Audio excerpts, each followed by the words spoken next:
They say genius can come from anywhere, but nobody expected it to come from a mop bucket. The morning sun reflected off the towering glass panels of Treadwell Technologies, a billion-dollar empire known for innovation, arrogance, and perfection. But today, chaos ruled the halls. Inside the 37th floor conference room, tension crackled in the air like static. Monitors blinked with red warnings. Lines of corrupted code raced across the screens. Panic spread among some of the world's most expensive engineers. The company's revolutionary new AI system, designed to secure millions of online transactions, had crashed overnight. Entire servers were compromised, clients were calling nonstop, and a launch that was supposed to make history had turned into a nightmare. "This is impossible," one senior engineer whispered, running his hands through his hair. "It worked perfectly yesterday." "Then make it again," barked Richard Treadwell, the iron-fisted CEO whose temper was as famous as his wealth. He slammed his palm on the desk so hard that pens rattled. "We are 12 hours away from the investor demo.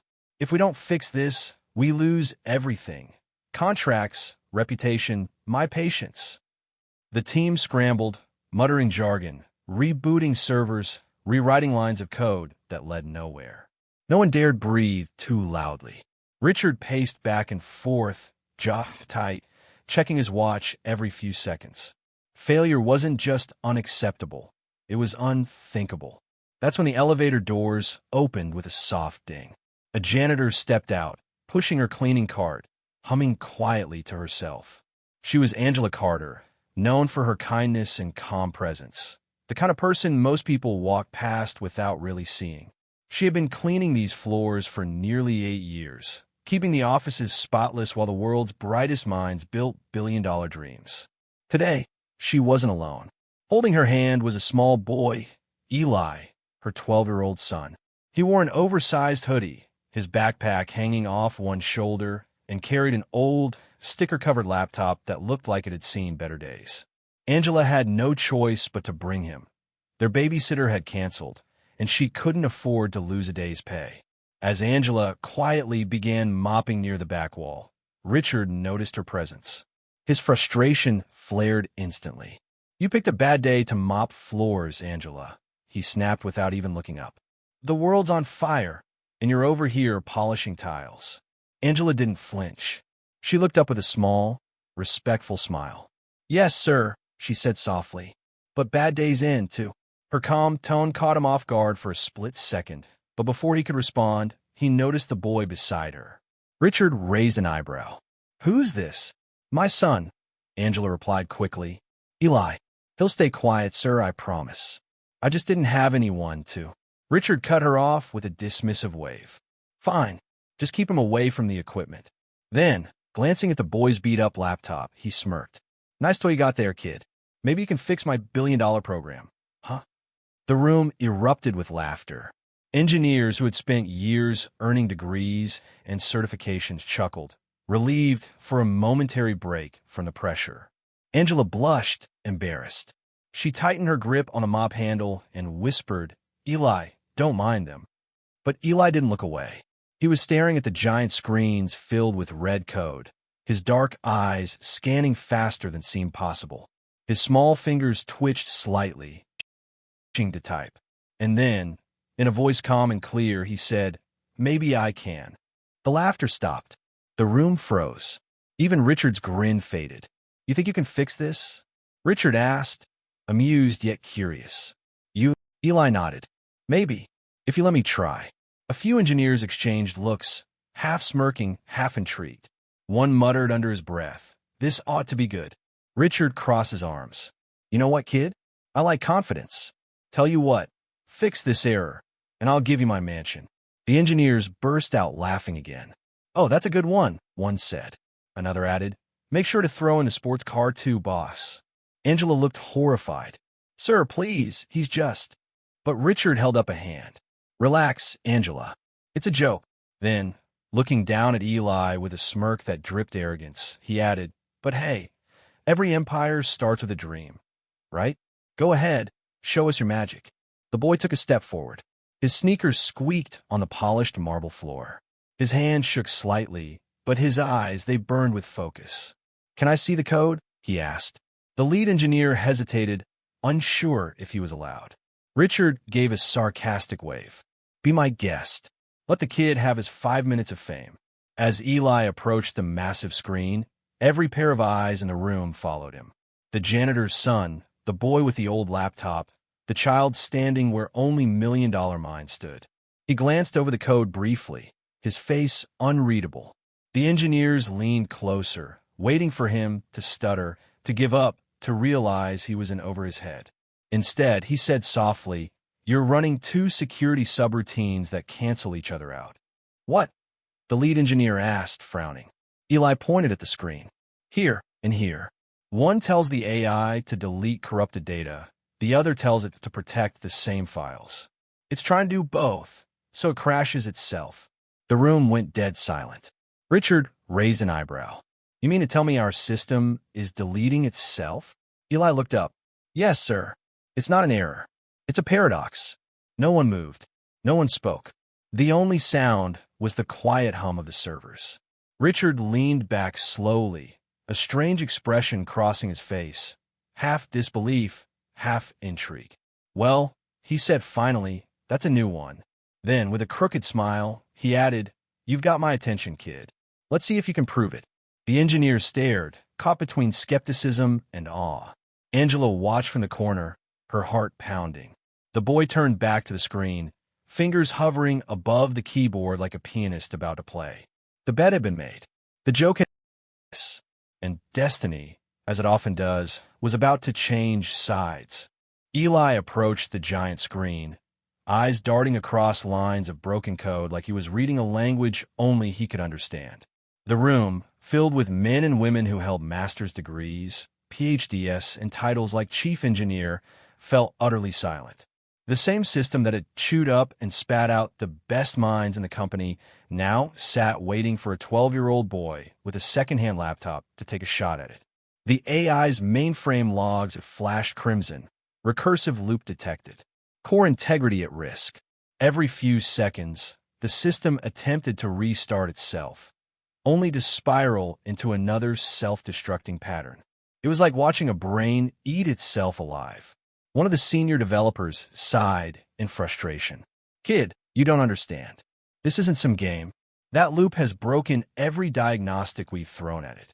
You can't just—" "Looks like your code's having an identity crisis," Eli interrupted, eyes still fixed on the screen. The room went quiet again, but a few engineers chuckled nervously. "What's that supposed to mean?" one asked. Richard Treadwell, standing behind Eli with his arms crossed, rolled his eyes. "Okay, genius," he said, his voice thick with sarcasm. "Tell us what's wrong, then.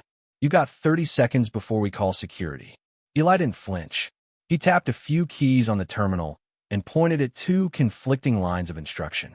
"Right here," he said, voice calm and certain. "You're training your AI with two opposite commands. One line tells it to protect user data at all costs. The other tells it to delete anything suspicious, including itself. It's not an error. It's a logic paradox. You've basically taught it to self-destruct." The words hung in the air like thunder. The engineers froze, eyes shifting between the boy and the code on screen. Nobody had ever said it that clearly before, but the moment he did, it made perfect sense. The AI wasn't broken. It was confused. It was being asked to do two impossible things at once. Angela stood quietly near the wall, her hands clasped tight around the mop handle. Her heart pounded. She prayed her son wouldn't be humiliated. He was just a child in a room full of adults who lived and breathed technology. Any moment now, she expected them to laugh him out of the building. Instead, Richard's brow furrowed. "So, you're saying our billion-dollar AI is arguing with itself?" Eli nodded. "Pretty much, yeah. It's like telling someone to guard the door and also to make sure nobody's allowed inside, even themselves. Eventually, it breaks down trying to figure out who it's supposed to stop." A few engineers exchanged looks, their skepticism slowly turning into curiosity. Richard tilted his head, a smirk creeping across his face. "All right, smart guy. You found the problem. So what's your brilliant fix?" Eli smiled shyly, then said in a voice barely above a whisper, "Let me show you." He pulled out his own old laptop from his backpack, the same battered device he'd built from discarded computer parts and donated hardware from the local community center. Stickers covered the lid. NASA, Star Wars, and a hand-drawn one that read code equals magic. The boy sat down at a spare desk, opened his terminal, and connected to the company's system through a diagnostic interface that one of the engineers reluctantly gave him access to. Fingers flying across the keyboard, Eli began coding at lightning speed. The rhythmic tapping filled the room, the only sound louder than the engineer's disbelief. As he typed, he spoke softly, explaining each move like a teacher giving a lesson. "What if we separate the AI's core directive into two independent subsystems?" he said, pausing to adjust his code. "One system detects threats. The other protects data. They both report to a mediator process that decides which action to take, based on a probability score. That way, they can disagree, but the mediator makes the final call." The lead developer frowned, squinting at the logic diagram Eli had drawn in real time. "Wait, you're creating a three-tier logic flow with weighted decision thresholds. But how would you train the mediator fast enough to interpret context?" Eli didn't look up. "By using reinforcement learning from past errors. Every time the system makes a mistake, the mediator learns from it. It's like having two security guards arguing, and a judge who listens to both before deciding who's right." Richard blinked, rubbing his temple. "In English, please?" Eli looked over his shoulder and grinned. "Basically, let the AI argue with itself, but make it play fair." The room broke into nervous laughter again, but this time it wasn't mocking. It was the kind of laughter that hides awe. One of the younger engineers stepped closer. "Wait," he said slowly, "that might actually work." Another engineer leaned over Eli's shoulder, whispering to a colleague, "He's decoupling the logic tree. I didn't even think of that." Richard raised an eyebrow. "You're telling me this kid just solved what my entire engineering department couldn't for 3 weeks?" The older engineer hesitated. "It's not impossible, sir." Eli kept typing, unfazed by the murmurs around him. Lines of code scrolled faster and faster. The room's atmosphere shifted from mockery to tense fascination. Angela watched with tears brimming in her eyes, half in disbelief, half in pride. She didn't understand what her son was doing, but she knew what determination looked like, and Eli had it written all over his face. At one point, a system alert chimed. Eli frowned, typed another string of commands, then whispered, "Come on, work with me." The screens flickered. The recursive loop warnings slowed down. For the first time in days, one of the engineers gasped. "Look, the loop count's dropping." "Impossible," another muttered. "That shouldn't happen." Eli adjusted his glasses and gave a small, quiet smile. "It's not impossible. You just have to teach the machine to think differently." Richard crossed his arms tighter, pretending not to be impressed. "We'll see," he said. "Let's see if your little trick holds up when the system runs full diagnostics." But deep down, for the first time in years, the man felt something he hadn't felt since his early days as a programmer. Hope mixed with disbelief. The boy wasn't bluffing. Something extraordinary was happening right in front of them. And as the clock ticked and the servers hummed, a quiet realization began to spread through the room. The company's fate, and maybe more than that, was now in the hands of a kid who refused to believe in limits. For hours, Eli coded nonstop. The only sounds in the room were the rapid rhythm of his keyboard and the faint hum of the servers lining the glass walls. His small hands moved like lightning, typing with a confidence that no one expected from a 12-year-old boy. Around him, some of the most accomplished engineers in Silicon Valley stood frozen, watching in disbelief as this kid, the janitor's son, did what millions of dollars in expertise hadn't managed to do in weeks. His code wasn't just repairs, it was reinvention. He was rewriting logic pathways that had taken entire teams months to construct. His mind was moving faster than anyone could follow, his eyes scanning endless lines of data like they were sentences in a familiar book. Still, not everyone was impressed. In the corner, a senior developer crossed his arms and whispered to his colleague, "He's just lucky. He stumbled onto something that looks clever. It won't hold." Another nodded in agreement, whispering back. It's like giving a kid a Rubik's Cube and calling him Einstein when he guesses the pattern. Just wait. His code will crash like everything else. Their quiet skepticism rippled through the room, but Eli didn't seem to hear a word. His focus was razor-sharp. Then something happened that made everyone's breath catch. On the main monitor, one of the error lights, bright red for days, blinked off. Then another, and another. One by one, the endless stream of red turned to green. The eye's internal health monitor began climbing from 12% to 37%, then 63%, and within minutes, over 80% of the system's subroutines were back online. Impossible, one of the lead engineers gasped. Is actually stabilizing the core process. The senior developer who had mocked him frowned, stepping closer to the screen. That can't be right. Run a system check. They did. The results came back clean. No false positives. No ghost data. Eli's algorithm was working. The room filled with an energy it hadn't felt in days. A mix of shock, disbelief, and rising excitement. Richard Tradewell, standing behind everyone with arms folded, couldn't hide the flicker of a smile tugging at his lips. His company, his reputation, his billion-dollar software, saved by a child? The thought was insane, and yet undeniably real. Angela stood by the wall, her mop forgotten, eyes glistening as she watched her son command a room full of adults like he was born to do it. But just as the hope started to settle, the screen flickered. A shrill alarm blared through the room. In an instant, all those green lights turned red again. A massive banner flashed across the main display. System failure. The lights dimmed, then cut out completely, leaving everyone standing in the eerie glow of the emergency backups. The servers powered down with a low mechanical whine. The silence that followed was suffocating. Richard pinched the bridge of his nose, exhaling sharply. Nice try, kid. Fun show. He turned to the engineers. All right, everyone, back to work. Let's clean this up before the press gets wind of it. His voice was calm, but there was a tremor of disappointment buried under the surface. Angela rushed forward, worry washing over her face. Eli, it's okay.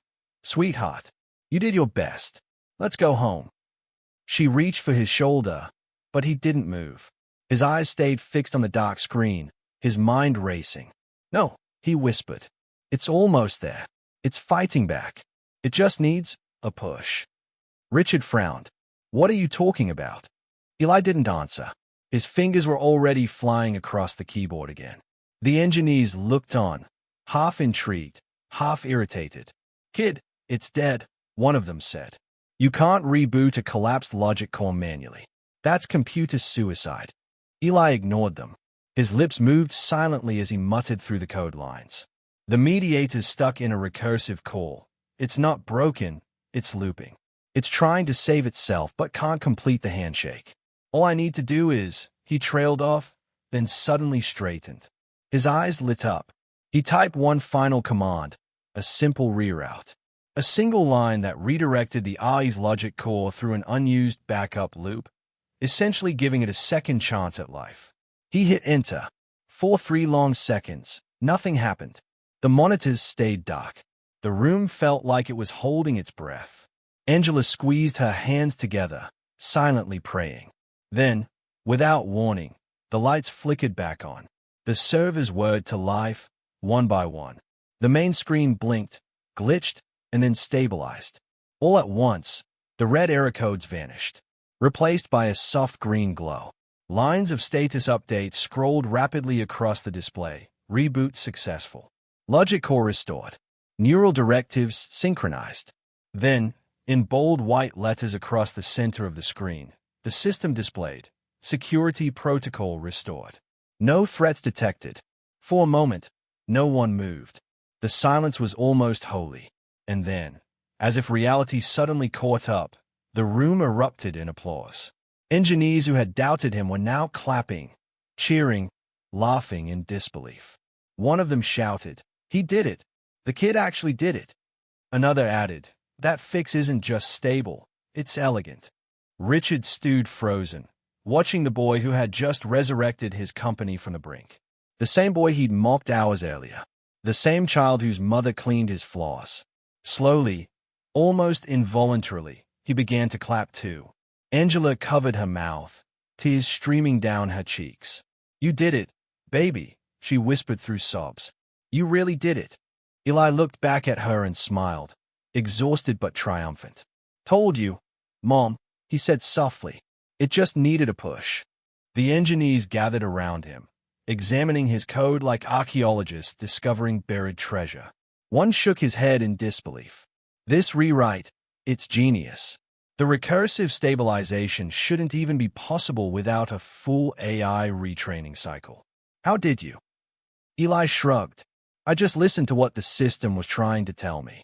Computers don't crash for no reason. Sometimes, they are just confused."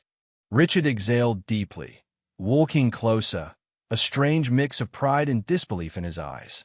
"Well," he muttered, "I'll be damned." The janitor's son had done what no professional could. The system was alive. The company was saved. And somewhere deep inside, everyone in that room knew this was only the beginning. Richard Treadwell stood speechless.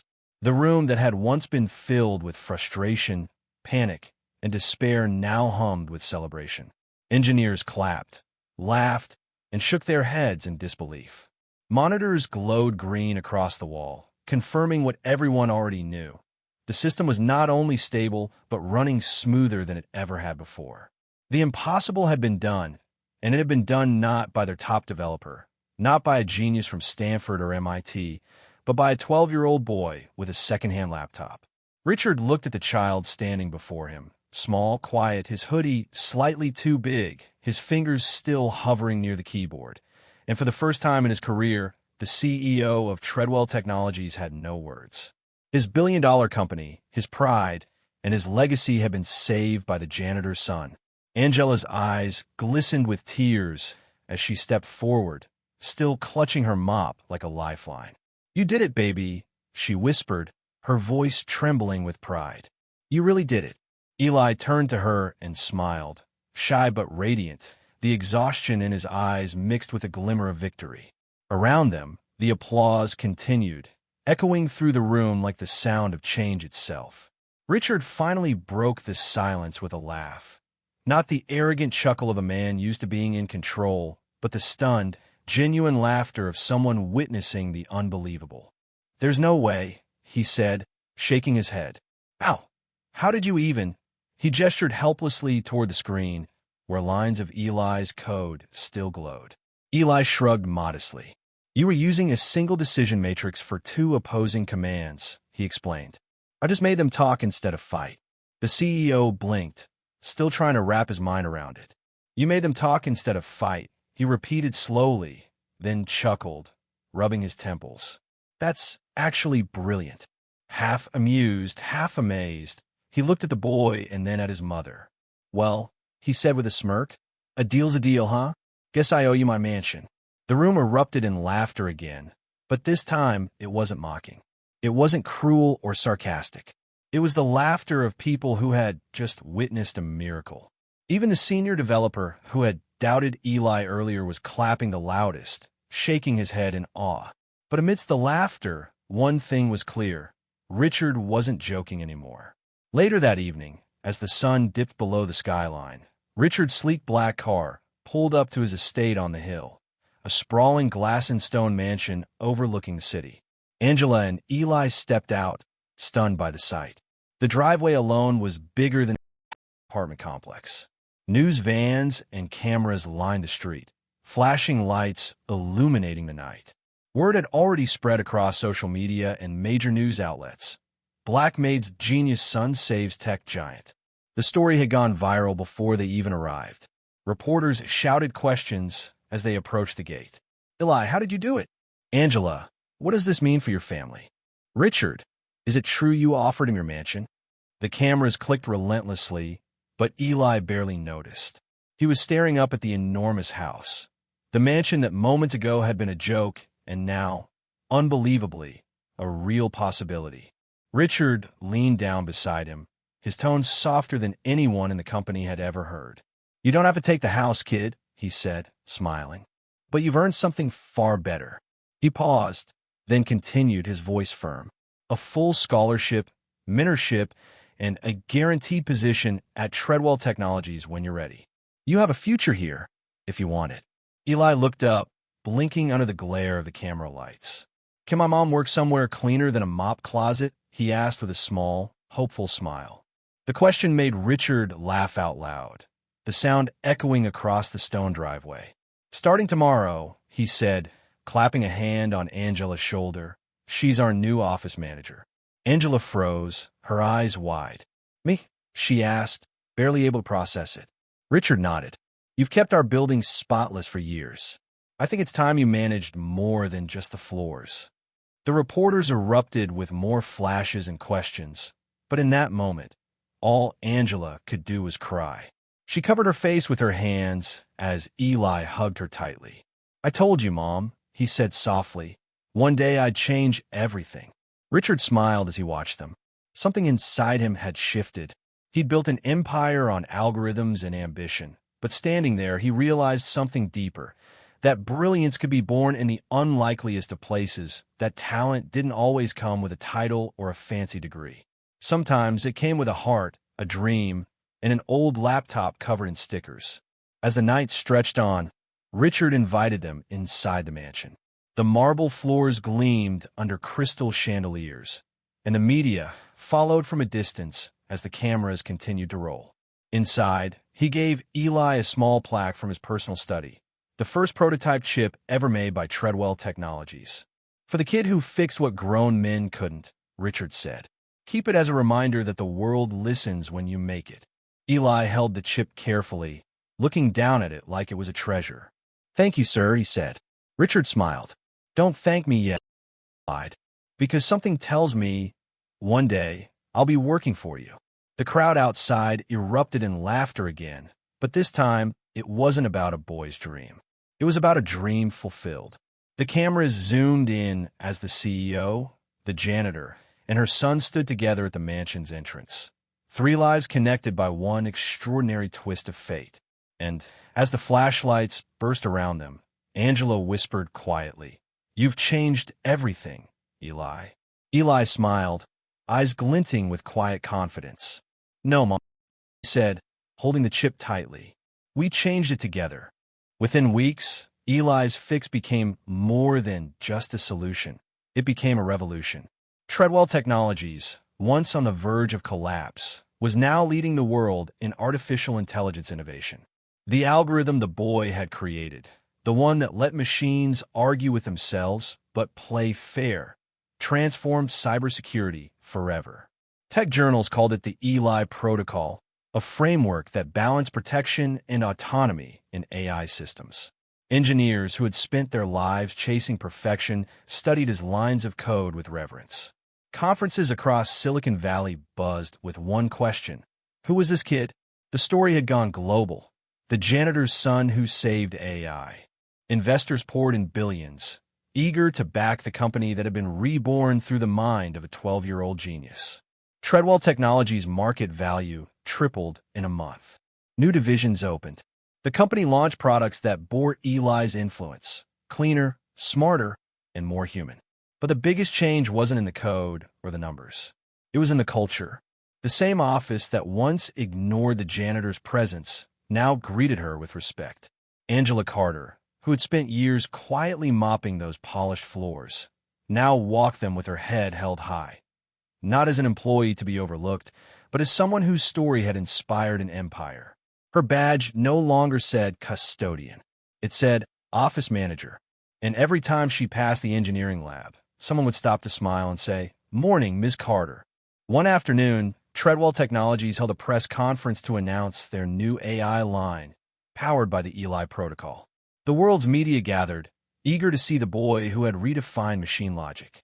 Cameras flashed, reporters shouted questions, and the CEO stepped onto the stage with a calm smile. Richard Treadwell adjusted the microphone, glancing toward the audience where Angela and Eli sat side by side in the front row. Before I begin, he said, I want to tell you a story. The crowd quieted instantly. I used to think brilliance was born in boardrooms, he continued. I thought the smartest ideas came from corner offices and high salaries. But I was wrong. Brilliance can come from anywhere, even from a mop bucket, even from the hallway outside my door. Because sometimes genius doesn't wear a suit. Sometimes it carries a secondhand laptop. The crowd erupted in applause. Cameras zoomed in on Angela wiping tears from her eyes as Richard pointed toward Eli. "That boy saved my company," he said proudly. But more importantly, he reminded us what innovation really means, to see the world differently. In the months that followed, offers poured in from universities and tech giants. Scholarships, internships, mentorships. Everyone wanted a piece of the young prodigy. But Eli never forgot where he came from. He accepted the scholarship, studied computer science, and graduated early. Yet, even in college, he spent more time helping others than chasing fame. When reporters asked what his dream was, he said, "To make technology that helps people who never got the same chance I did." Years passed. The world changed. Treadwell Technologies became the most trusted name in AI, and the Eli protocol was now standard in global cybersecurity. Angela retired early, her son insisting she rest after all the years she had worked to support him. She still visited the Treadwell office sometimes, her photo framed in the lobby beside Richard's, a reminder of how humility and genius once saved a company from destruction. Richard himself often told her, "You didn't just raise a genius, Angela. You raised a legend." When Eli turned 18, he launched his own startup. Not a flashy AI company like everyone expected, but something far more personal. He called it Open Mind Labs, a nonprofit that built free educational software for underprivileged children who love coding as much as he once did. His platform reached millions within its first year, helping kids from low-income families learn to code, build, and dream without limits. He refused to patent the technology, saying knowledge should be a gift, not a product. Investors offered him millions to commercialize it, but he always said no. "I didn't learn coding to get rich," he explained in an interview. "I learned it to solve problems. And the biggest problem in the world isn't broken code, it's wasted potential." As Open Mind Labs grew, Eli bought a modest home for himself and his mother. But when reporters visited for a feature story, they couldn't help but notice something familiar about the house's design. It was a perfect replica of Richard Treadwell's mansion, the one Eli had once been offered as a joke, then refused. Except this version wasn't a symbol of wealth. It was a symbol of redemption. On the front gate, a bronze plaque gleamed in the morning light, engraved with 5 simple words: "Dreams don't need permission." The plaque became iconic, shared across social media, quoted in commencement speeches, and etched into the memory of millions who found inspiration in Eli's journey. To the world, it was a statement of defiance, a reminder that brilliance doesn't wait for approval and dreams don't need validation from those in power. To Angela, it was something deeper, proof that every sacrifice, every long night of cleaning floors had built the foundation for something extraordinary. Years later, when Richard Treadwell finally retired, his farewell letter to shareholders mentioned just one name. "The greatest decision I ever made," he wrote, "was listening to a janitor's son. Because genius doesn't knock on the front door. Sometimes it just shows up holding its mother's hand." By the time Eli turned 25, his name had become synonymous with ethical AI and education reform. Universities taught his work. Companies built upon his open-source designs. But despite global fame, Eli never changed. He still kept the old laptop that started it all, the one patched together from discarded parts, covered in stickers. It sat on his office shelf, framed in glass, right beside the bronze plaque from his gate. Whenever young programmers visited, he'd point to it and say, "That's where it all began." Not in a mansion, not in a boardroom, but in a tiny apartment where a janitor told her son he could be anything. And every time he said it, somewhere deep down, he could still hear his mother's voice whispering the same words that started it all. "Bad days end too."